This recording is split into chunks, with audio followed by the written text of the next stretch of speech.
Hi, welcome to episode 8. I think this is episode 8. I might have lost count. First of all, apologies for this weird setup. There's been an issue with the cup holder. So I don't know what the environment is giving at this moment. It's a little bit annoying. I'm a bit annoyed with it. Driver's side, the sunlight just keeps coming in from that side. So I've had to sit here, and then there's an issue with the cup holder. So it's like, I don't even know what angle to sit at. I don't because in the Mercedes, the cup holders are all the way here. There's not there. And, I don't know. Anyway, I'm hoping that this will suffice. Right. Welcome back. Welcome back. It's been a while since I made an episode, and I promised once I started doing YouTube that I would be consistent with it. However, in the past few weeks, I've been sorting other things out and working on other things. That's about as much as I'll say about that for now. Some really exciting things, yeah. So I've just been focusing on that. And when I make these YouTube videos, I don't ever want it to be like I just press record and start speaking. No, not at all, because there's no point in that. I like to think about what I'm going to say. I like to think about how I can relay situations that have happened in my life as an example. I like to think about what I want to share, what I feel comfortable with sharing, what I don't, what's going to be the message that people will feel the most. Because I can press record and start talking and people will be like, turning this off. But for people to actually get what I'm trying to say and feel the message, then things take planning, right? So I never ever want to rush the YouTubes. That's why I've been a while coming here. So, episode 8. Episode 8 is called Choosing the Right Spouse is Like Choosing Between Heaven and Hell. Now, why did I choose this for episode 8? I chose this for episode 8 because since I've been making the YouTubes and my TikToks, I've had a lot of messages from people, women and men, but a lot from women who are struggling in the marriage area in all different kinds of ways. They're struggling to find a spouse, married the wrong person, blah, blah, blah, wanting to marry the wrong person, praying it's not happening. So I just wanted to make an episode where I go over how important it is to choose the right spouse. We touched on it a little bit in episode 8, and I told you about my Salatul Istikhara and the Imam getting run over. Great response to that video, but I just want to touch on it a little bit more in this episode because since then I've had quite a few more women messaging me, and yeah, it seems to be something that people want to hear about, so we'll get to it. So, what exactly do I mean by choosing the right spouse is like choosing between heaven and hell? Pretty simple. That is the environment that you are living in. That is the environment that you are around day to day. If you marry the wrong person, it is like living in hell. Take that from me as somebody who married the wrong person, who, when she married him, knew she was marrying the wrong person. I don't know why now I rushed into it. I don't know. I don't have the answer for that. And I wouldn't say I hate myself for that because I could never hate myself. But am I disappointed in myself about that? More than words can say. Absolutely, which is why I think that I want to make these videos about these subjects so that you effectively don't make the same mistake that I did. I was messaging somebody yesterday who she'd messaged me about how she's early 30s, never been married, family pressure, which is a cultural thing. I get that. My dad sometimes gets on at me as well about getting married. It's because they want the best for us, right? And that's a different episode. And I replied a lengthy message, but what I said in the message is, you would rather be single than marry the wrong person and be divorced. Getting divorced is horrible. But it's not just the getting divorced that's horrible. It's the hell that you have to live with in between. Imagine marrying someone who's got addictions, someone who's a very flirtatious man who cheats on you. That is absolute agony and torture to live through. Do you know how it feels to ring your husband at 12 o'clock at night to see when he's coming home, and when he answers, there's all you can hear is women in the background giggling? They're all having a little party together. Do you know how that feels as a woman to go through that? I went through that because I chose the wrong spouse. When I was at university, there was a boy that was at university with me. Great guy, lovely guy. He was a hafiz of Quran.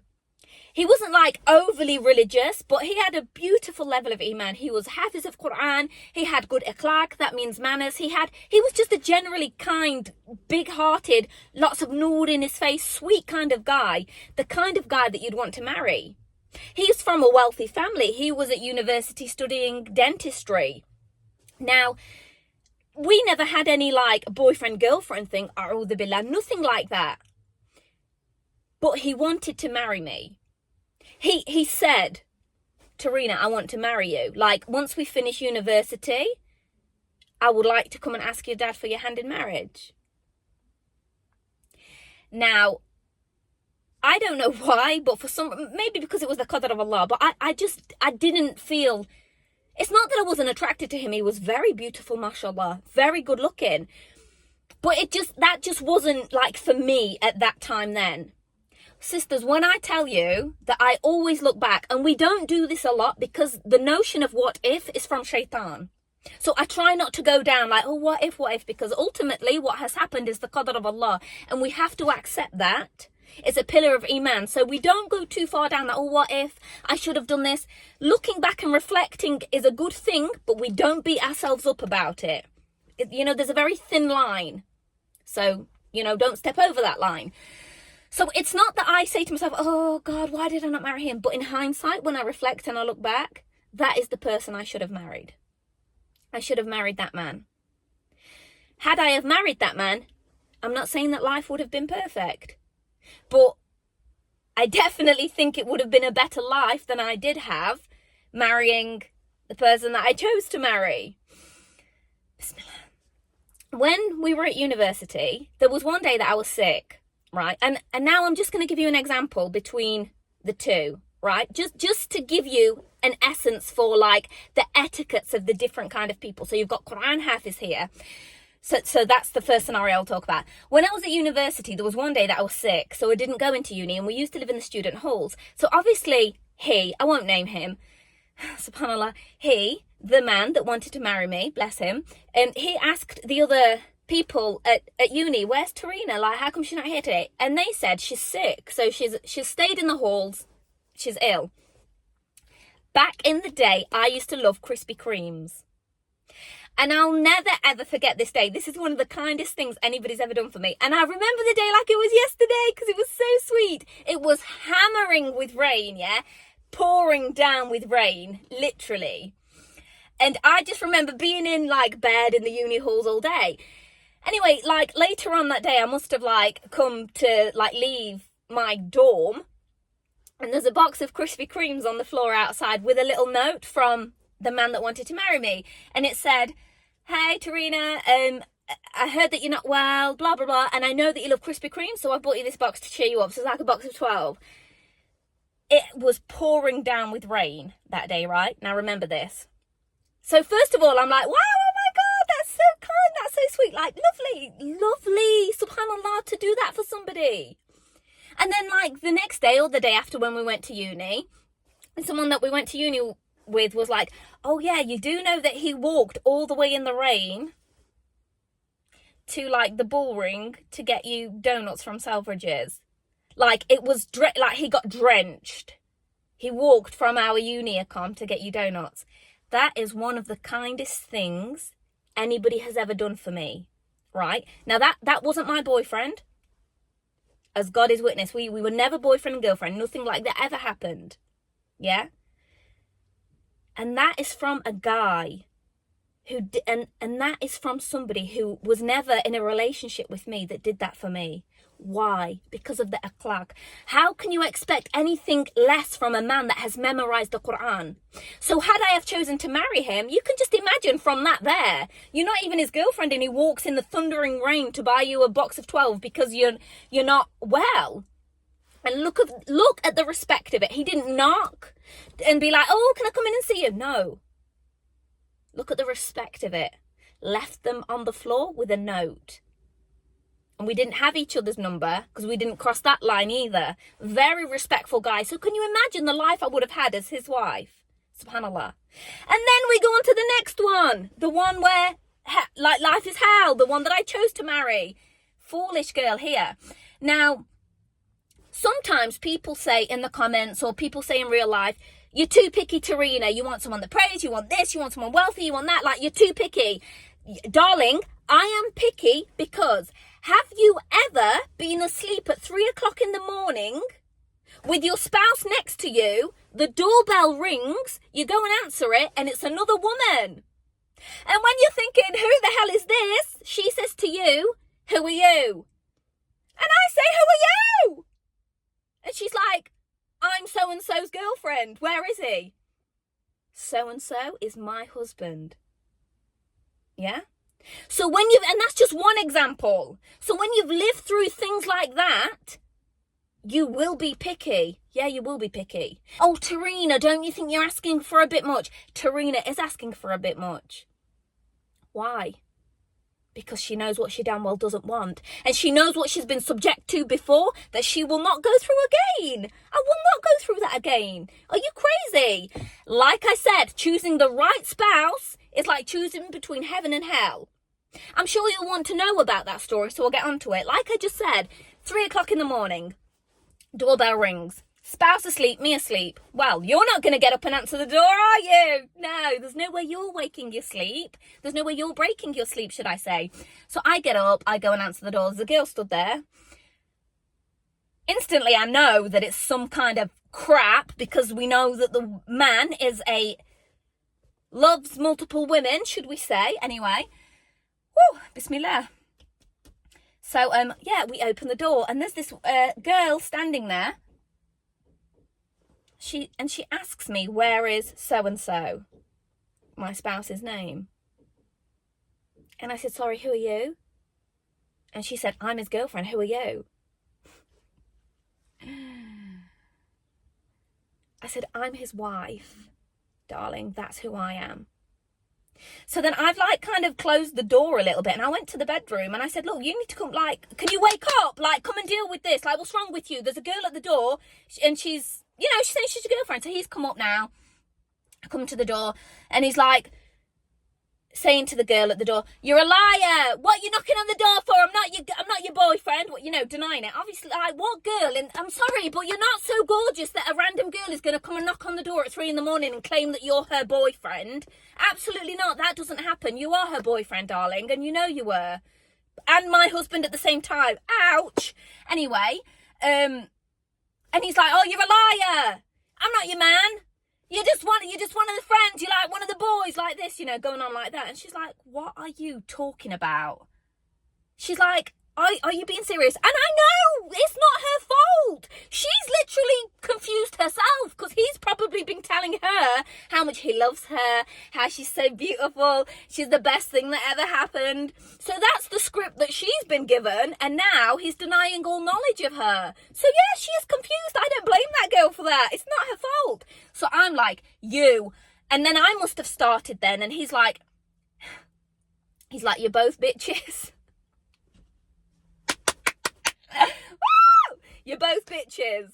And then he just ran off. Wallah, he just ran out the house. So I said to the girl, I said, look, do you want to come in? Like, because she started getting a bit fruity as well then. People often think with myself, because I come across as a quiet girl, or not that I come across, but if you looked at me and I'm not on one, you'd think that, I don't know what you'd think, but like, I have a sting in my tail and I have a big mouth and I'm fully capable of defending myself, but I don't think that I look like that. So people sometimes think they can take the piss.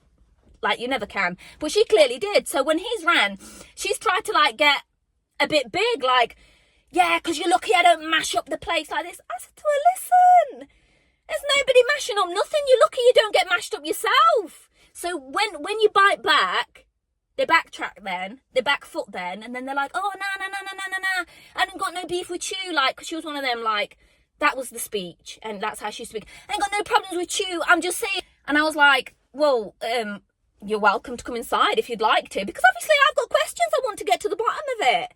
And she's like, yeah. One of the things I'll never forget that she said is, we take my dog for a walk every day. And I don't know why that stayed with me. I think that stayed with me because I don't think we ever went on a walk with each other. And you got time to walk another girl's dog with her. You got time for that. We don't have time to spend at home. I think that hurt me quite a bit, actually. There are loads of stories that I could get into about this, but like I've hit 15 minutes now and I'm trying not to take it too longer. So, 2 scenarios, let me bring it back. A guy that would walk in the blistering rain to get you donuts, you're not even his girlfriend, but Hafiz of Quran, good man, decent level of Iman, decent level of everything, subhanAllah. So that would have been choosing heaven, right? Had I have married him, we would have had a good life. Not perfect, we would have probably argued many times, but it would have been nothing like the hell I lived through. But then, like, you marry this man and you've got mistress knocking on the door rapping at 3 o'clock in the morning. So this is what I mean, sisters, when I say heaven, hell. Choose wisely. You would rather be single and take your time finding the right spouse, making dua to Allah subhanahu wa ta'ala for guidance in choosing the right spouse. You would rather that than marry quickly just because everybody's getting on at you, everybody's harassing you, your dad's going on at you about, oh, when do you get married, when are you getting married, when are you this, you're getting old now. That's culture, sister, that's not Islam. But yeah, that is what my dad's the same. In our culture, they are like that. Is that their fault? No, you can't blame them, that's all they know, right? But you'd rather have your dad going on at you about, oh, you're getting old now, you're getting, than marry the wrong person, live in hell, and getting divorced. Getting divorced is horrible, brothers and sisters. And I haven't remarried, not because, like, I'm pining over him and, no, subhanAllah, that's long gone, because I'm taking my time. Just yesterday, I got into a bit of a dispute with my dad. I don't like to get into a dispute with my parents. I love my parents. I'd die for them. But sometimes we lock horns with our parents, don't we? And my dad, subhanAllah, I know he just wants me to be happy. And then, like, my dad will often, like, have people ask him, like, for my hand in marriage. And my dad doesn't even tell me about that because he knows that my response will be, oh, I want to marry someone that I love. I want to find that person. So my dad's come to a point where he stops, like, saying, Tarina, so-and-so asked to marry you. And yesterday we were just talking and my dad was like, we were talking about this random guy, just randomly. And he was like, oh, yeah, even he's asked me to marry her, but I can't say them things to you, Tarina, because you're so, like you just get annoyed and you think that I'm pressurising you to get married. But I'm not pressurising you to get married, Tarina. I'm just, like, you know, trying to help because he wants to see me happy. And then I was like, Dad, do you think I can't get married? I could get married today. It's not about that. And my dad's like, you're overreacting now, Tarina. I'm not saying that. God bless him, he's a good man. But yeah, we locked horns yesterday about the marriage thing. But yeah, sister, don't worry about, like, mum and dad getting on at you. It's better not to rush. Just make dua. And when the time is right, it will happen.